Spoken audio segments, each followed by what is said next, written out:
Harihi Om Sahana Bhavatu Sahanau Bhunaktu Sahaviryan Kadavavahai Tejasvinavaditamastuva Vidvishavahai Om Shanti Shanti Shanti Om Jaya Shri Krishna Chaitanya Prabhu Nityananda Shri Advaita Gadadhara Shivasari Gaura Bhakta Vrinda Hare Krishna Krishna Krishna Hare Hare Hare Rama Rama Rama Hare Hare. So we've had Draupadi has come and been dragged into the court, and she's asking everybody, so what's happening here? What's actually the just position? Right? So with Duryodhana and his brothers and that, then it's not about the just position. It's just about Duryodhana expressing his, envy and jealousy and just being able to give so much trouble, and just that giving of trouble is just, his greatest pleasure, right? So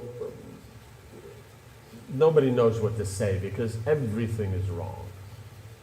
And Dhritarashtra's, because of his attachment to his son, is not addressing that issue. He's just going on like as if it's some natural, nice, auspicious activity that's happening, and his son is, getting some benefits from it. So then finally, when no one's saying anything, then Vikarna, he stood up. At first he tries to get everybody else to respond because he's not a senior person there. He's one of the younger brothers, And then when no one will respond, then he responds. And he says that, one is it's an improper match, so you can't actually take it as real. Two is when somebody gets so absorbed in the gambling like that it just goes insane, you can't take that as real. And three, he makes the point, is that when you've lost yourself, you don't have anything to gamble. How can you gamble more? So his point was Draupadi's not lost. And so after he said that, then there was, it says here, as Vikarna sat down, the assembly was in uproar. Practically everyone applauded him and censured Shakuni. Right, so you can see as everyone's silent because they didn't know what to do. Everything's wrong, and Dhritarashtra's not saying anything. And Duryodhana is so brazenly behaving badly. So it's just, they've never heard of such a thing, So then when everybody's, then is applauding him. So you can understand that all the kings there actually support that. They were quiet because they didn't want to disturb Duryodhana, but they didn't approve of it. Karna at once leapt up and waved his powerful arms about to silence the assembly. Right, because he's with Duryodhana, so now he has to, establish the rightful order here. His angry voice boomed, Vikarna, I observed many improper things in this assembly, and your words are an example of one of them, right? Nothing else is wrong, right? Okay. Like fire springing from a log, your anger will simply consume you, right? He doesn't understand this. Okay, like a fire springing from the log becomes consumed. What about the rest of the forest? Right? It's not that the log in the forest starts on fire and then the log burns, yes, but it's not that the rest of the forest doesn't. So what he doesn't see is that, yes, he's saying, okay, he may be destroyed, but the fire that started with Draupadi's anger, then that will destroy everyone in that room. Like that. So, yeah, he's a fool. All the great personalities among the Kurus are silent. Obviously, this means they consider Draupadi's daughter fairly won. You are immature, therefore you rail in anger and speak like a fool, even though you do not know the laws of morality. Yudhishthira is staked and lost her as a fair bet. Right? So he's saying all the Kuru elders, what about all the other kings that are there, the hundreds of kings that are there? So they're all fools also because they all supported what he said? So that's what he's also saying. He's saying, we're right, they said nothing, even though before they said it's not good. But they're not taking that. They're just going by that they're so aghast at what's happening, they can't even relate to it. And so then, like this. Karna, like Duryodhana, still remembered his humiliation when Draupadi refused to allow him to compete in the Swayamvar. So you see, it's down to petty that they were rejected by a woman, and so now they want to insult her the best they can. Childish. It's like really bad children, right? Like that. But the pain of that refusal still rankles, right? Because Kshatriyas, they can never forget anything. One of their big weaknesses. He smirked at the distressed princess. She was now getting what she deserved, right? Because he's so fabulous, because she stopped him. All it did is stopped him, and he was there. But now she's being, dealt with in this way. Everything's destroyed. All he lost is, some prestige there. But here they've destroyed everything they have, and just keep going, and they won't even stop. Once it gets to the point, if they can twist the knife a little more, they will. So, yeah. Karna turned to the assembly and argued that there was no sin in bringing Draupadi into the hall in her present state. After all, she had already accepted 5 husbands. Yeah, but it doesn't say she accepted 6. What kind of moral woman was she? In his opinion, she was unchaste. She pointed to Draupadi as he spoke, right? And so then he's behaving like an absolute animal, and somehow that makes him so much better, right? For such a woman, there is nothing wrong, even if she's brought without clothes into the assembly. Indeed, she now belongs to the Kauravas and must obey our command, right? There is not one maidservant in the Kuru household that they deal like with.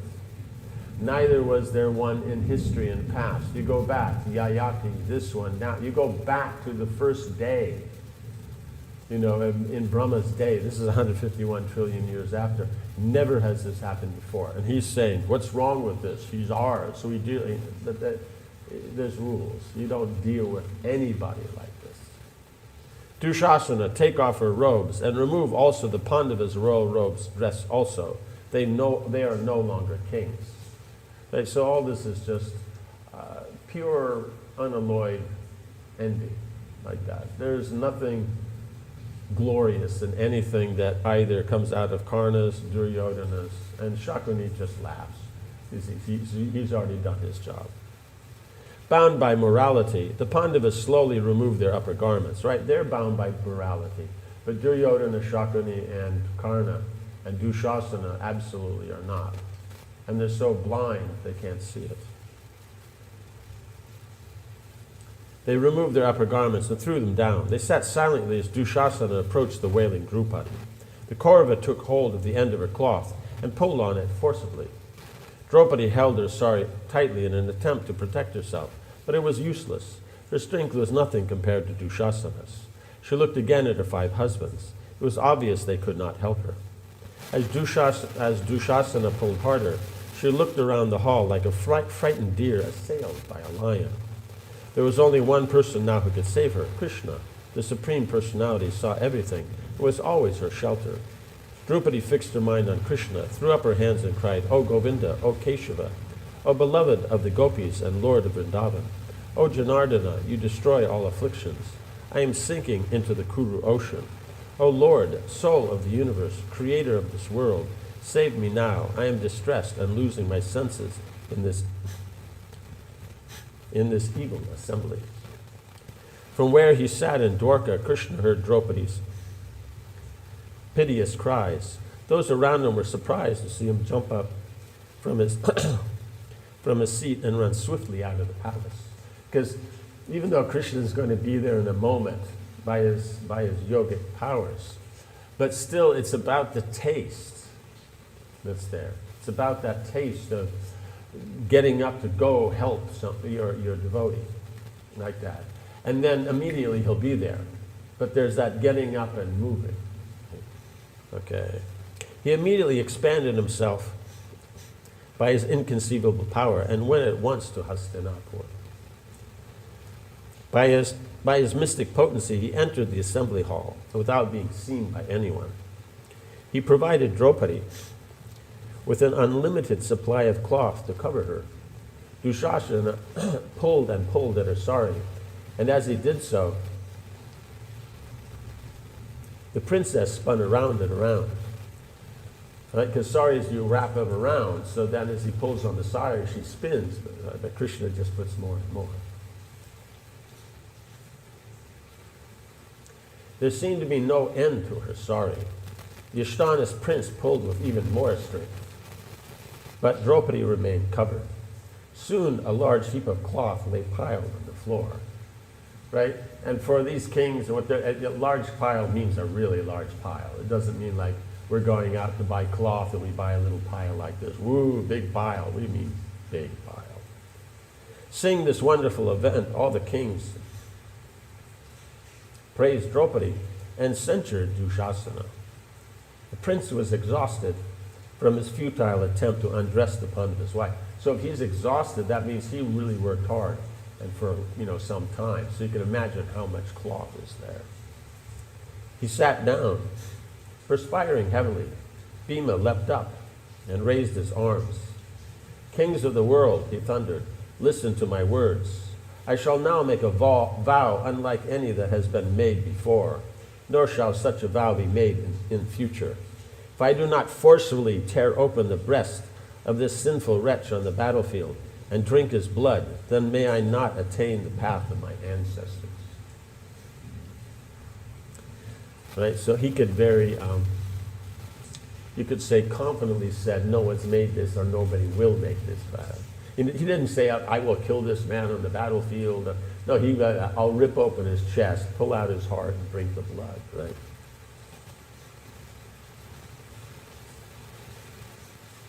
Hearing Bhima's terrible words, the kings applauded him and again censured Dusasana. A clamor arose. Krishna's miraculous rescue of Draupadi had broken the tense atmosphere in the house. Shouts of shame filled the air. Because, see, it's really hard to tell for these kings which way the morality is going. So now, with this miracle, it's obvious. She called out to Krishna. Krishna provided the sari, so you can understand that she's right, they're all wrong. Vidura once more brought silence to the assembly. He turned to Dhritarashtra and Bhishma. O learned men, you do not answer Draupadi's question, and thus in this assembly we transgress religion. A distressed person comes to an assembly of good men like a man feeling the heat of a blazing fire. The assembly should extinguish that fire and cool him with truth and morality. The troubled man asks about his rights according to morality, and he's entitled to an answer, which they haven't done. That makes, up to this point, Dhritarashtra and the kings there all sinful. O kings, Vikarna offered one answer to Draupadi's question according to his own knowledge and judgment. Now you should also reply.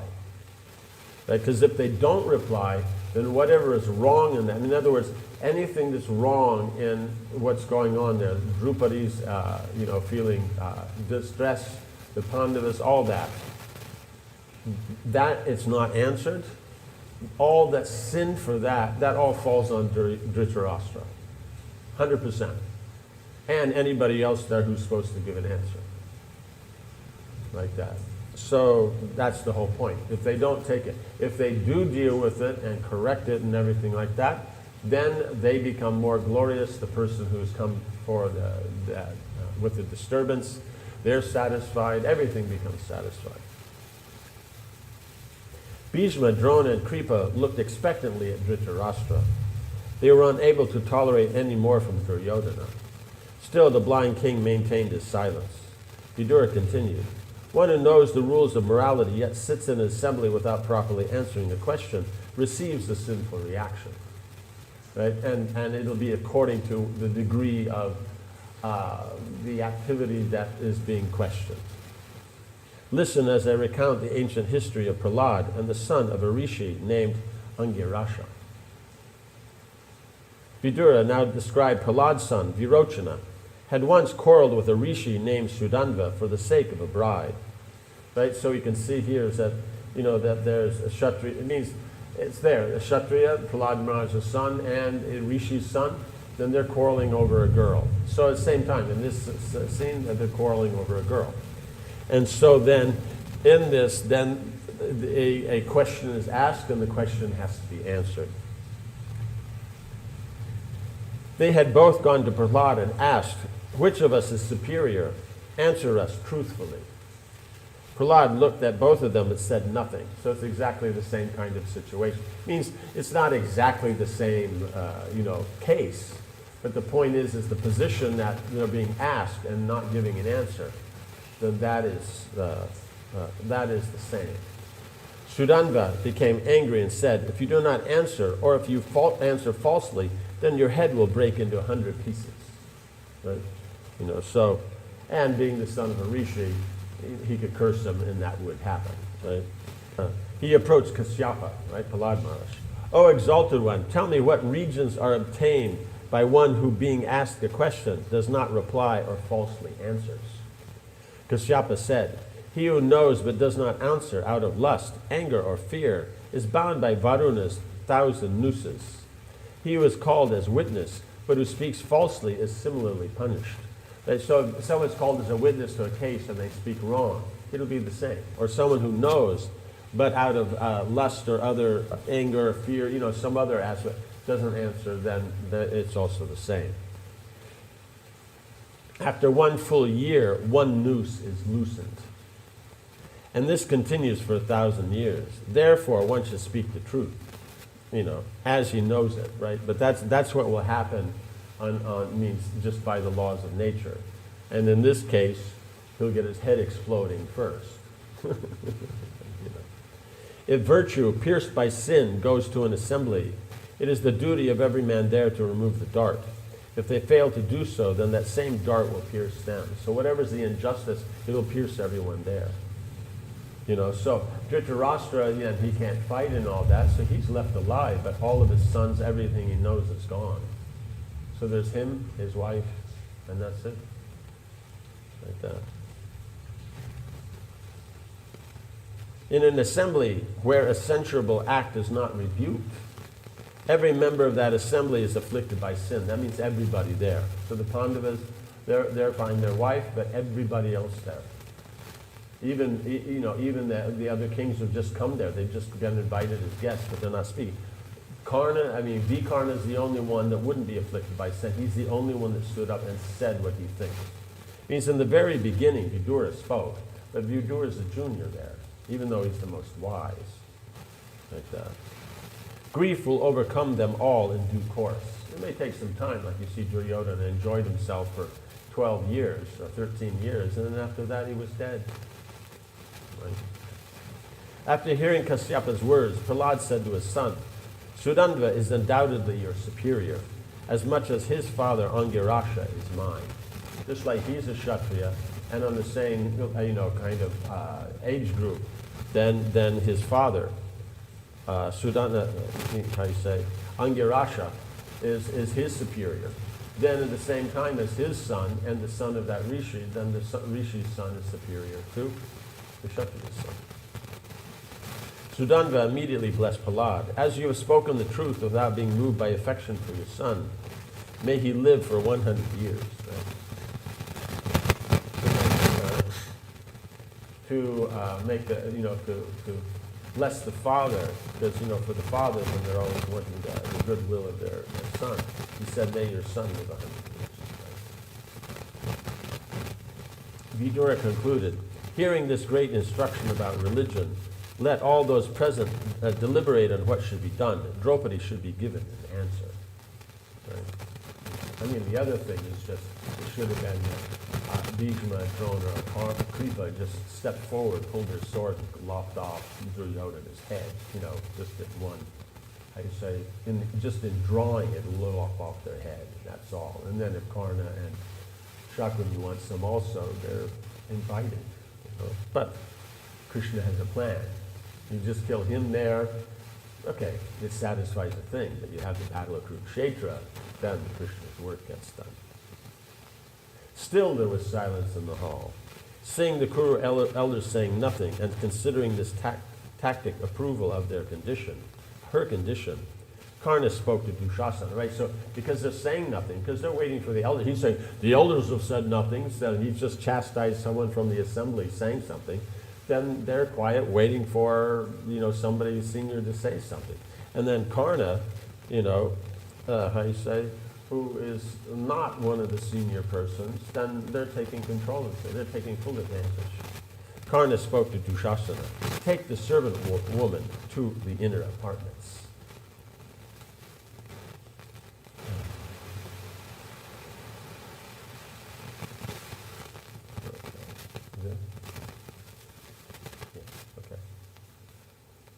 Om Hare Krishna, Krishna Krishna, Hare Hare, Hare Rama, Rama Rama, Hare Hare.